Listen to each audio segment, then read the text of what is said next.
We're talking today about creating a multi-million-dollar fitness empire. Bedros, thank you so much for being here today.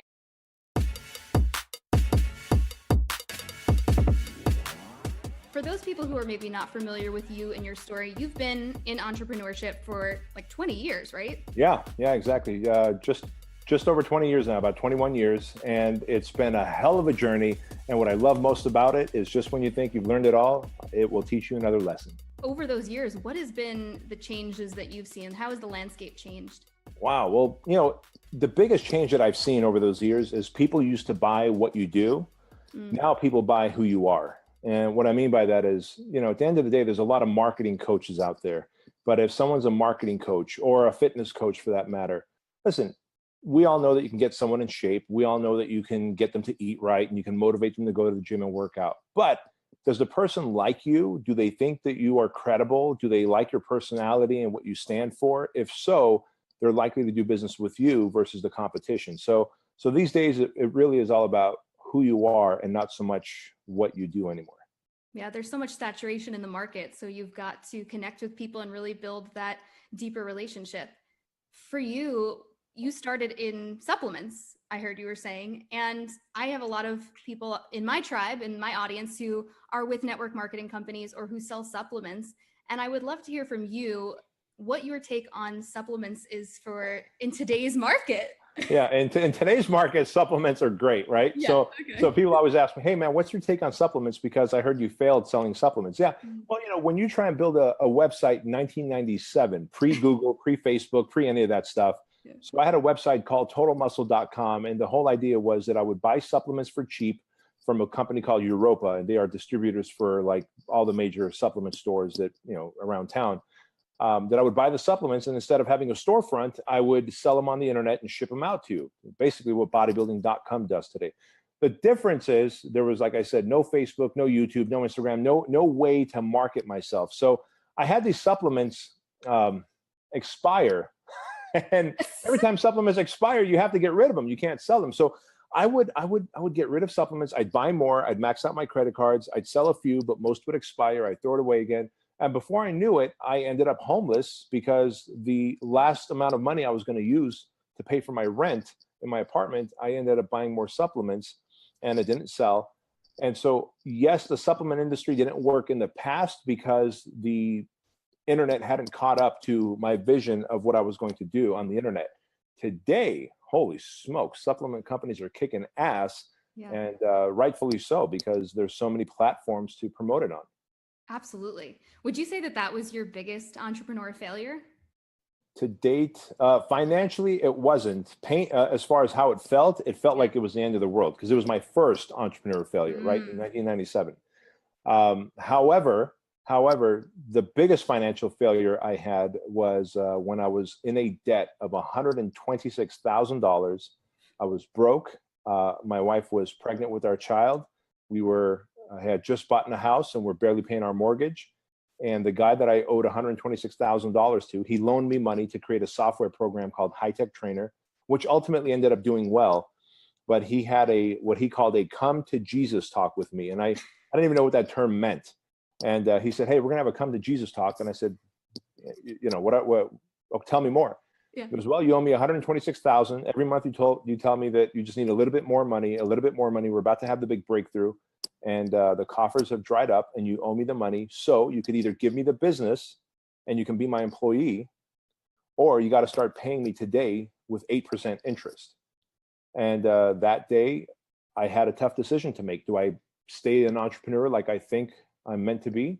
Or do I give away the business and become his employee and he wipes the debt clean and I work for him? I sign the back of the check instead of the front of the check. Wow. And I chose to become the entrepreneur. And that was a very financially painful process. But man, what a great lesson. That's amazing. Now, for you as a successful entrepreneur, I think most successful entrepreneurs seem to have a different perspective about what success is and what failure is compared to the rest of the population. So how do you define failure going through all of these things, or how do you frame failure in your business? I just frame failure as a way that it didn't work. To me, I guess when you're in something for 2 decades, listen, I can go start in fact, I started a new company about a couple of years ago. It didn't work out. I didn't like it. It just wasn't what I wanted to do. It was making money, but it wasn't quite aligned with my lifestyle, and we just shut it down. It failed. It failed. I don't care. I'm so emotionally detached from it, because when my businesses fail, it's not a reflection on me failing. It's just that business failed, or it wasn't aligned with my lifestyle, or my business partner and I didn't see eye to eye. All of those things have happened. I've closed businesses down because the market didn't like it, because I didn't like my business partner, because the product was crap, because it didn't align with my lifestyle. But none of that reflects on me. See, when I was younger, and I'm 43 now, but when I was in my mid-20s and I created a business, it was a direct reflection of me. If the business failed, I failed. If the business succeeded, then I'm the man. I succeeded. None of that matters to me these days. To me, it's just another way it didn't work. Move on to the next thing. Yeah, I love that mentality of, okay, what's next? What is next? That's kind of that entrepreneur spirit. How did you develop that muscle to just be okay with saying, okay, on to the next? This is all an experiment. Yeah, you nailed it. You said, how did you develop that muscle? There's your answer. It is sets and reps. You know, we all go into the gym, or at least we all should be going into the gym and working out on a daily basis, putting our body against resistance. And look, you sweat, it burns, it hurts, you're sore the next day. But what do? You go back, because over time, you see the change. You see your body evolve, you're stronger, faster, you look better naked. And we all want that. Well, there's a muscle that entrepreneurs have, and that if you don't use, it will atrophy. And so you have to then go and build your entrepreneur muscles. How does that happen? Through sets and reps. Create businesses, market them, promote them, fail, get up, create another business, market it, promote it, succeed, but don't stop. Create a bigger business, take that to the next level. Those are all sets and reps, and it's time under tension. And I find it interesting that we're willing to do that in the gym to get physical results, but we are so resistant to adversity and challenges and getting a little sore when our entrepreneurial muscles get sore. You just nailed it, that it's that atrophy. And it's funny because most of my people that I work with are health and fitness as well. And I always find it very interesting how they're very open and ready to just be like, lift heavier, gain muscles physically. But when it comes to the intellectual or mental stamina that they have to build, it's like a totally different set of skills and a totally different set of muscles. Have you found that as well? Oh, absolutely. Absolutely. You know, again, look, I'm a meathead. I love lifting weights. I come from the same industry that you do, right? And so it's all about the gains. It's all about the gains. I got to get my protein in. I got to get my sleep. I got to get my amino acids in the morning. It's all about the gains. But now, as an entrepreneur, I realize the gains are financial gains. The gains are impact gains. The gains are influence gains. The gains are the lessons that I teach my kids as they're growing up and watching mommy and daddy and going, are they going to give up? Or are they going to move on? And so the gains are, now I build muscle and I build money for the sake of meaning. Yeah. So would your advice be for entrepreneurs just to fail faster and just... Yeah, fail forward, fail fast. That's all I can, people are like, but what's the real secret, man? The real secret is fail forward and fail fast. When I say fail forward, set bigger goals, because if you're going to fail, I'd rather you reach for the stars than the moon, because if you fail reaching for the stars, you will hit the moon. If you fail reaching for the moon, you're just going to fail anyway and not really do anything. You don't even make it outside Earth. Right, exactly. You're not even going to make it out of the atmosphere. So fail fast and fail forward. I love it. Now for you, there's so many things that you are creating. Your business is in all different kinds of digital products. You've done it all. And there's so many new things popping up online. How do you stay hungry in creating new things?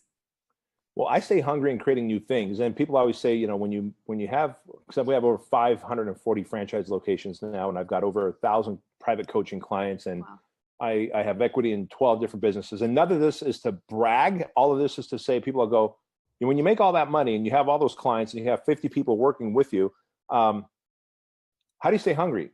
Well, it's not the money that keeps me hungry. It's the purpose. And I said this earlier today to someone. It is the purpose that I have.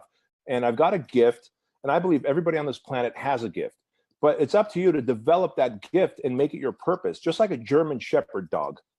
I've got a dog who's part Mastiff, part German Shepherd. And her name is Cookie. And if Cookie is not chasing a ball every single morning, she will fall into a depression, because her instincts tell her that she needs to shepherd something.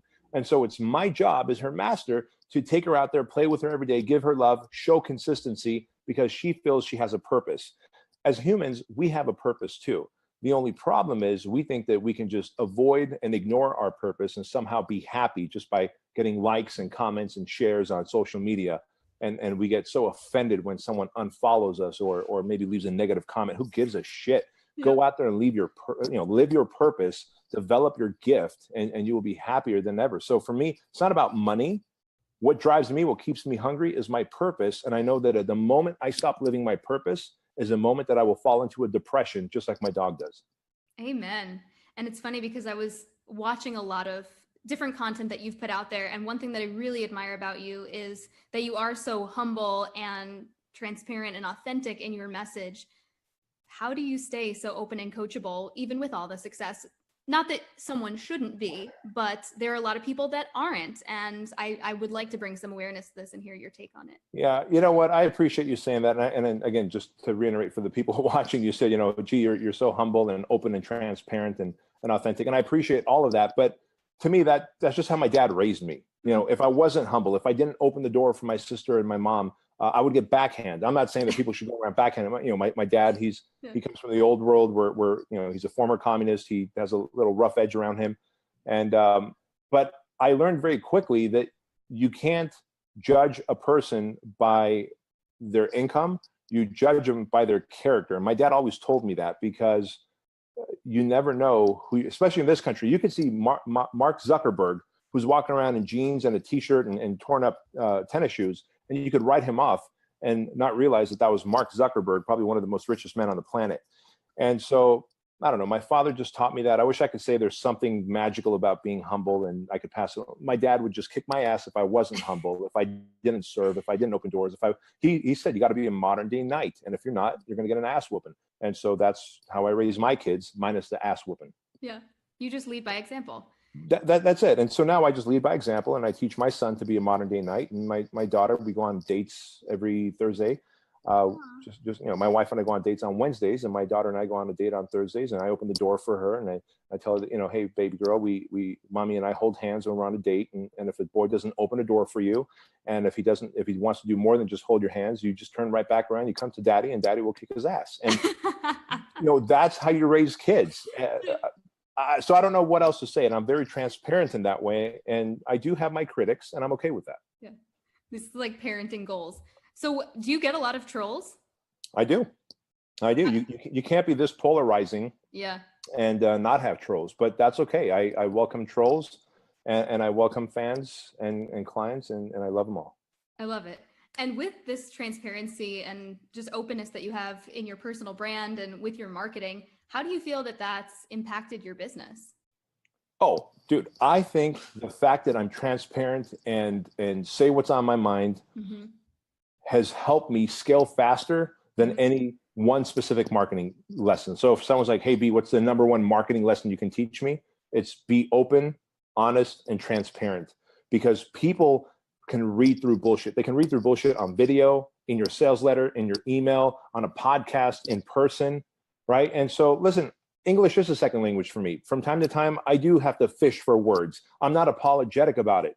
I had to learn the language. And so when I run out of words and I have to stop and mentally look for a word, I don't care. And if that offends you, maybe we're not meant to be friends. And if I certainly don't want people to feel sorry for me, or if I say a word that's not quite the meaning that it's supposed to have because it's the wrong word. And I've said that before. The most recent one was I said, man, it was so silent you could hear grasshoppers. And the person next to me goes, you mean crickets? Yeah. Like, shit, yes, crickets. They look the same.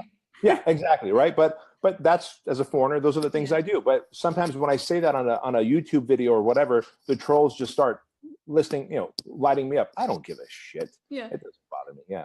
Do you have a favorite piece of troll mail or like troll comment that you just laughed super hard about? We still talk about this, my wife and I. About 4 years ago, some guy actually got my email address, which I don't know how, but it was like three scrolls. So it had to be at least a 2-3 page email. And it was about how he was going to come and he was going to kidnap me from Chino Hills. We were going to go to Santa Barbara and we're going to go to a monastery because we're going to spend quiet time in this monastery, and he was going to meditate the love of money out of me, because he says that I've sold out to money, that I've now, I'm all about the big conglomerate, and I, created a big franchise, and therefore I've given up on trainers.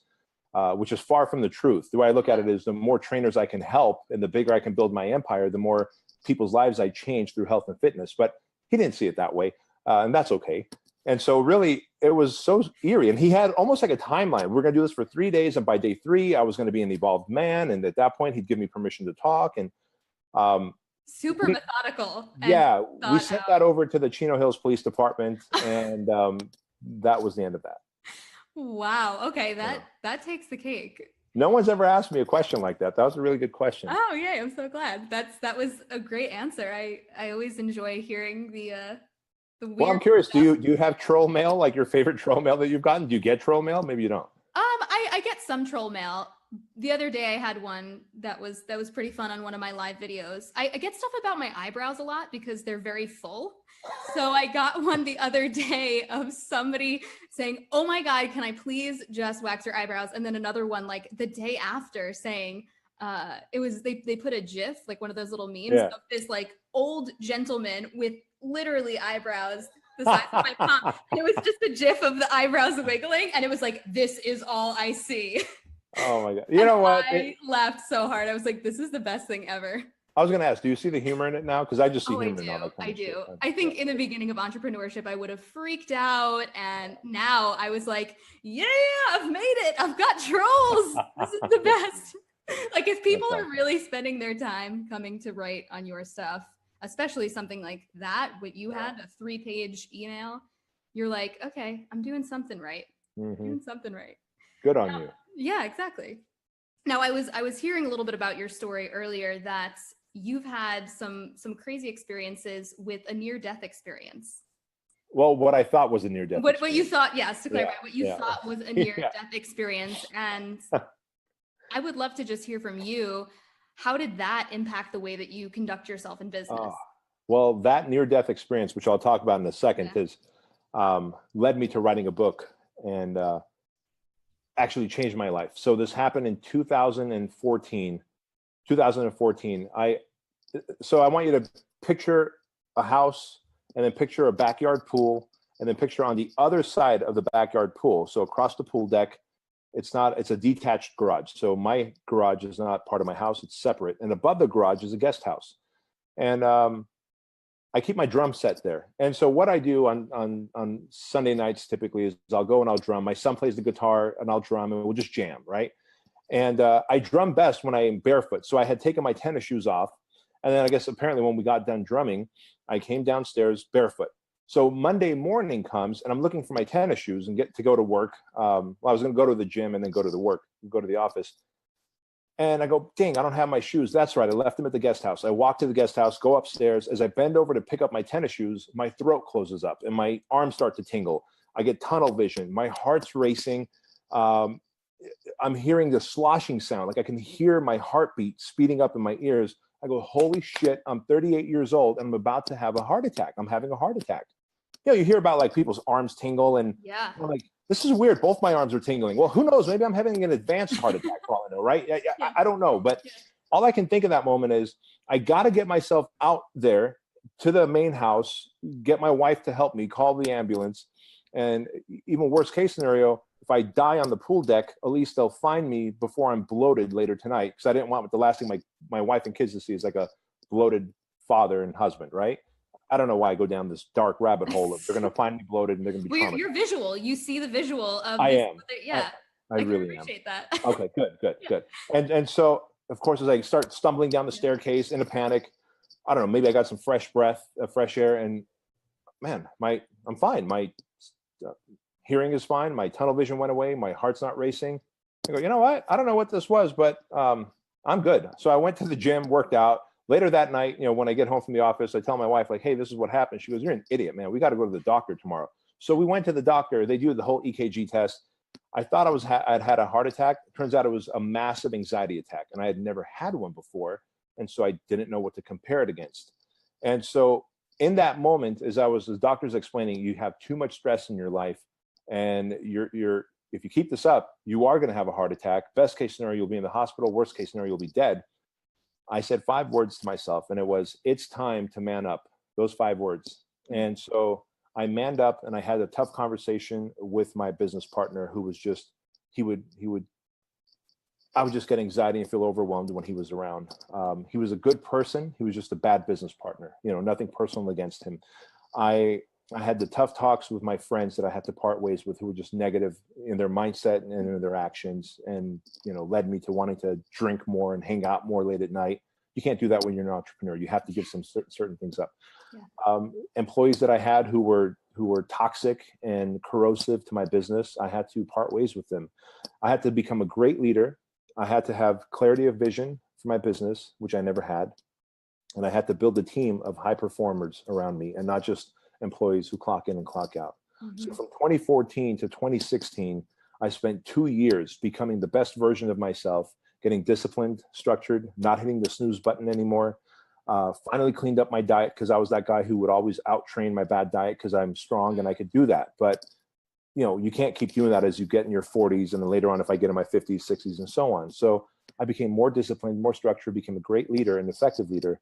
And you're still a work in progress. I'm still a work in progress. But when I look back, I go, holy cow, I turned a corner in my business. And it was no surprise that we went from, you know, a $1 or $2 million company to now doing 8 figures and growing. Wow. In what, 3.5, 4 years, not because of some marketing scheme or a great idea. I already had a great idea. It was Fit Body Bootcamp, my franchise, and my marketing was working. It's just, I had a bad team. I didn't have a team. I had employees. And in my book, I talk about the difference between employees and a team. I had employees who I was losing franchisees faster than we were gaining them. So my marketing worked, but my retention didn't. And I was too afraid to have those hard conversations because I cared what they thought about me. And I cared about their opinion more than I cared about my clients and my franchisees. And it's embarrassing to say that on live, whatever, Facebook and Instagram right now, but fucking A, man, that's the truth. Yeah. And so I manned up, I fixed my life, I became a great leader, had clarity of vision. I learned to say no to other opportunities that were eating away my time with my family and from my business. And I built a great team around me who I look at as family members. And we are high performance, and we continue to dominate now. Yeah. When you're looking for new team members, because you have quite a few people under it, or as a part of your... we have about 50 people who work for us here. Wow. Yeah. So how do you cultivate leadership within your company, and how do you create a strong company culture? So we look for optimism first. And so what we really do these days is, if you have the skill set, we don't just hire you because you have a skill set of web design or copywriting or videography. We look for optimism. Does this person see things as the glass is always full, or does he see it half empty? Is he worried about the economy and the news or not? And so sometimes we'll put someone through a DISC assessment test. Other times we'll put them through the personality test to see if they're introverted, extroverted. Are they thinkers or feelers? If you're a feeler, you're probably going to be a little more reactive to issues and challenges than responsive. I want someone who can respond to a problem, not react to a problem. You hear the difference there, right? Mm-hmm. And so you got the skill set. That's just one component. Now, are you an optimist? Do we get a sense that you're an optimist? Yes, great. Now, are you decisive? So then we start putting you through the personality test and DISC assessment. If you're a decisive person and you can communicate well, then we bring you on board and start molding you just like a snowball, right? We want a nice, tight snowball, nothing loose. So we create structure. If you're late once, you're notified right away. 1 minute late becomes 2 minutes late. 2 minutes becomes 4. 4 minutes becomes 8. Now you're 15 minutes late, and you leave 3 minutes early. You have now fallen into the category of a employee and not a team member. And so we fix things right away. We're not afraid to have conversations anymore. Not me, not the 2 VPs who are right behind me in the office behind me. And so we do have tough conversations. Sometimes we have to get rid of someone who's a good culture fit, but not a good fit in our business. And it's unfortunate, but the team understands that when we have to do that, and the morale moves forward. And so you just have to do that as a leader. And so those are the type of things we look for as a team member. Yeah, boundaries and expectations are incredibly key. Is there a particular question that you ask people, or one specific quality outside of that you look for in terms of like something that they've achieved, or is it just specifically based around personality first? Once they have the skill set we're looking for, we then start looking for personality, optimism, and decisiveness. If they have, good personality, they're decisive, and they are optimistic, we'll bring them on board and start molding them into who we want. If they don't fit that mold, we just part ways and say, hey, no hard feelings. Yeah. But I used to be afraid to part ways. I used to feel like, you know, if I tell this person they're not a good fit, I'm somehow ruining their life. And that's not the case. You're just freeing them to go do what they need to do. Find a Right. better fit. Totally. Right. So I know with the franchise, you were saying that you've gotten some better people who are better fit nowadays. Why do some people fail and why are some successful? Or what are the qualities of a successful franchise owner? You know, what are the qualities of a successful franchise owner? I read a lot of books about the Navy SEALs these days because a friend of mine, Egan Inui, he owns 3 Fit Body boot camps in Hawaii, and he's friends with Jocko Willink, who wrote the book Extreme Ownership, who's a Navy SEAL. And that kind of got me down the rabbit hole of all these Navy SEAL books because their stories are just so fascinating. But apparently the government, the Pentagon, always tries to spend money to figure out what characteristics make up a good Navy SEAL, because I guess it costs just over $1 million to take someone through the BUDS program, the Basic Underwater Demolition SEAL program. And, you know, after a whole year, they become a SEAL. They can't figure out, is it tall guys, short guys, strong or wiry? Is it the flubby guys or is it the smart guys? They don't know. They just know that no matter what, 80% are going to fail and about 20% will make it. And the moment they can figure that out, you know, they're golden. And so, you know, the same thing applies here. Tell me your question again, because I just went down a rabbit hole. And No, yeah, just if there were specific qualities that make a particular franchise successful. Yeah. And so where franchisees are concerned, it's very much the same way. If I could figure out what that magic thing is, because remember, they're on the phone with you a few times. They come to a discovery day. We meet them in person. You know, some say all the right things. Man, I'm passionate about fitness. I'm all about service. I want to be an entrepreneur. I'm ready to go through the suck factor. And they start quoting lines. I'm all about GSD, and I've got a GSD bracelet here. And, you know, like, oh, there's Bedros. I listen to this podcast. I'm all about getting shit done. And so great, we bring them on board. But when the first sign of the poop hitting the fan, and the poop does hit the fan because you have to sign a lease, and maybe the city that you're trying to lease in doesn't want a gym in there. That doesn't mean they hate you. That just means you have to postpone your grand opening. Guess what? Life happens. Or maybe they want a conditional use permit. So you have to wait 4 months to get a conditional use permit for that particular location. But the first sign of the poop hitting the fan, we get to see someone's true makeup. And then we can start deciding, do we keep an eye on them? Because if they're not a good fit, do we just give them their money back and say and part ways? Because if they fail, they always blame us. And no one ever takes responsibility. That's just how it is. Yeah. And so we are very quick to solve the problem by issuing a refund and parting ways. Yeah. Even though we have everybody sign a 7-year franchise agreement, we have the right to part ways anytime we want with a full refund. And we exercise that right as often as we need to. Amazing. That's great that you guys have that in place. Yeah. Now, for somebody who things are hitting the fan, but they're still really ready to do it, how do they build that stamina and endurance without burning out? That's a good, so they follow the process. And so I learned this from Randy Couture. He's a 6-time UFC champion. I had the good fortune to work with him on a reality show called Gym Rescue. And I said, hey, Randy, you know, when you teach someone to fight in jiu-jitsu and boxing, like if I get hit in the face, I'm going to want to fall down. He goes, well, you know, you have to kind of trust the process. There's a process to learning how to fight and grapple in jiu-jitsu. I go, you know what? He's absolutely right. There's a process to building out a fitness business. There's a process to building out to becoming a New York Times bestseller. There's a process to everything because someone ahead of you has done it. Success leaves clues. And if success leaves clues, it's your job and my job to discover those clues and reverse engineer it. So really what we end up doing is we say, look, trust the process. And we've created a program in here called the RSG, Ready, Set, Go. So before we used to just vomit all this information on you, Jennifer, and go, ta-da, that's how you build a successful Fit Body Bootcamp location. Now you get it in 3 sections. It's the first section, the Ready section, is all about signing a lease, securing your territory, building out your gym, and building out your social media platforms, and we help you do it. And so the more we can give you the information in chunks, the more successful our franchisees are. So we go from ready to set to go. And by the time they're in the go phase, they typically have opened their doors with their first 50 to 100 clients. And, you know, that gives you a great sense of, wow, I'm going to make it. And so we make sure they never experience the poop hitting the fan syndrome by not putting the cart before the horse. Yep. Such good advice. And especially for a lot of the women who are listening to this, who are in network marketing, you know, they might not be franchise owners, but they have to train people in the same way. And there's a lot of word vomiting. happening. And so I think this is really, really good advice that transfers nicely. Well, there's a process to everything, right? And if you're teaching them a process and they think that they know it better than you and they go and try to do it a different way, they are likely to go through the suck factor and fail. And they may want to blame you, but deep down inside, they know whose problem it was. It was theirs.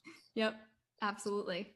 So for you, you've got multiple million-dollar businesses, so much growth over your lifetime of exploring new things, of failing.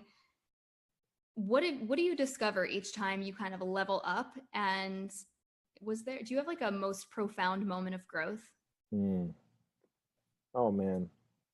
I don't know if I have a most profound moment of growth, but what I do have is a big aha moment that I had, which was it's just as easy to create a business that is built on subscription or reoccurring revenue as it is a one-time sale. And so again, I'll be fully transparent here and let you know, my masterminds, I have over 1,000 coaching clients. They all pay me monthly, anywhere from $1,800 to $2,400 a month, monthly. We don't just sell them 1 month at a time. We sell them on a monthly recurring basis. I have a software product called Fit Pro Newsletter.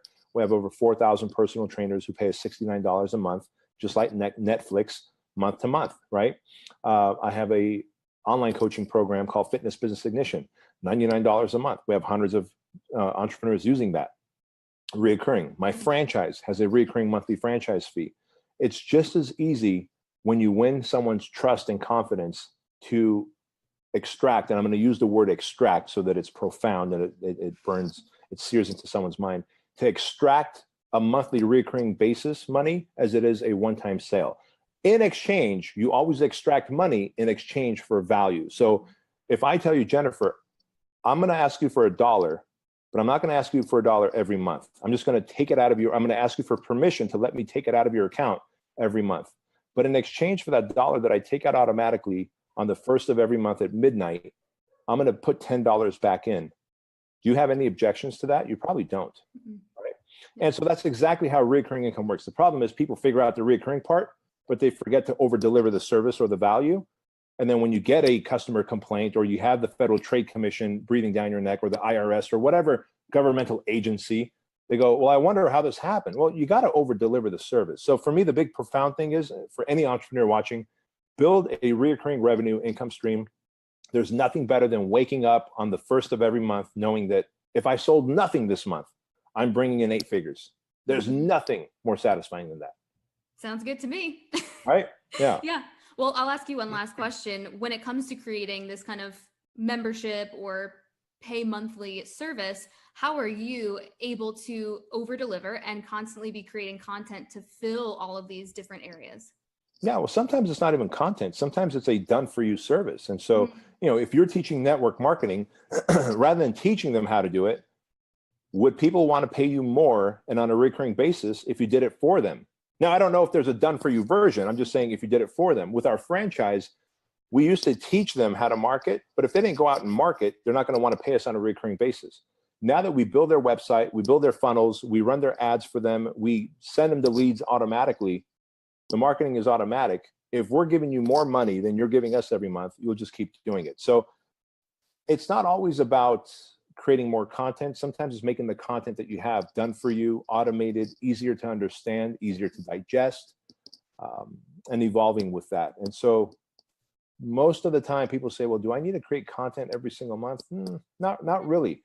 What can you do that's better, faster, more effective, done for you for them? They are willing to pay you on a recurring basis for that. Yeah, all about the efficiency. I love it. So where can people go to connect and learn more about you? Yeah, so the best place to go to learn about me is the new website that we put up, which is manup.com, which is they can learn more about my upcoming book in July of 2018. They can just get on the early bird notification list, or they can just find me on social media, Facebook, Instagram, Twitter, Bedros Keuilian. I love it. Any last words of wisdom? The only last words of wisdom is this, and I know I've shared this before with other podcasts, so your audience may have heard it, but repetition doesn't hurt where this is concerned. Every morning you have a choice when your alarm goes off, and that choice is either to hit the snooze button or to wake up and live your purpose.